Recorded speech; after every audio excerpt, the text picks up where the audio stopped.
फर्रुखाबाद से इस वक्त की सबसे बड़ी खबर। कोचिंग सेंटर में हुआ ऐसा धमाका कि इलाके की रूह तक कांप उठी। सन क्लासेस लाइब्रेरी के पास शनिवार दोपहर 3 बजे जोरदार ब्लास्ट, 2 छात्रों की दर्दनाक मौत, 5 गंभीर रूप से घायल। हादसा इतना खौफनाक कि इमारत की छत समेत दीवारें उड़ गईं। 1 किलोमीटर तक सुनाई दी आवाज, 25 मीटर दूर तक मलबा बिखर गया। आसपास के मकानों के शीशे चकनाचूर। धमाका इतना भीषण था कि पूरी इमारत हिल गई, शीशे चटक गए, दीवारें दरक गईं और आवाज 1 किलोमीटर तक गूंज उठी। लोग समझ ही नहीं पाए क्या हुआ। धूल का गुबार, बच्चों की चीखें और सड़कों पर भगदड़ मच गई। देखते ही देखते मौके पर पहुंची पुलिस, फायर ब्रिगेड और एम्बुलेंस की आवाजों से पूरा इलाका गूंज उठा। बताया जा रहा है कि यह धमाका एक 2 मंजिला कोचिंग बिल्डिंग में हुआ, जहां दर्जनों बच्चे पढ़ रहे थे। आकाश सक्सेना और आकाश कश्यप, 2 युवा छात्र जिनके सपने अभी शुरू ही हुए थे, इस धमाके में अपनी जान गंवा बैठे। उनके साथ 5 और छात्र गंभीर रूप से घायल हैं, जिन्हें आनन फानन में डॉक्टर राम मनोहर लोहिया अस्पताल ले जाया गया है।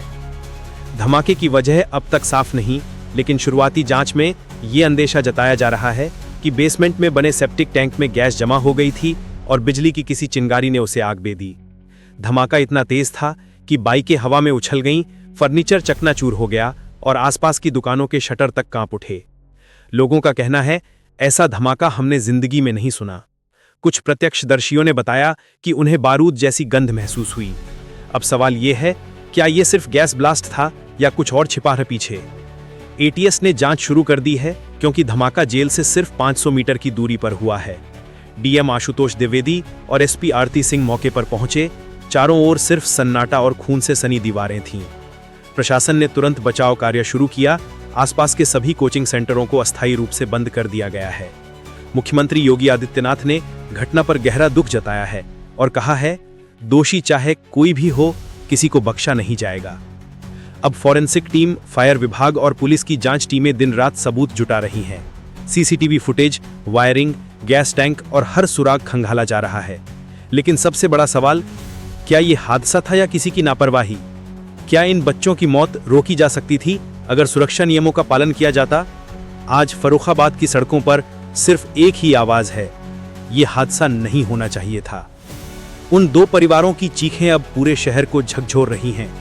जो कल तक परीक्षा की तैयारी कर रहे थे, आज उनकी कॉपियां, बैग और किताबें खून में सनी पड़ी हैं। दोस्तों, ये सिर्फ खबर नहीं, एक चेतावनी है।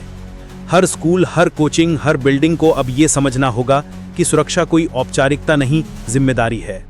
हम उन मासूमों को श्रद्धांजलि देते हैं जो इस दर्दनाक हादसे में चले गए, और उम्मीद करते हैं कि कोई और मां अपने बेटे को यूं किताबों के साथ विदा न करे। फर्रुखाबाद का ये धमाका सिर्फ दीवारें नहीं तोड़ गया, इसने दिलों को हिला दिया है।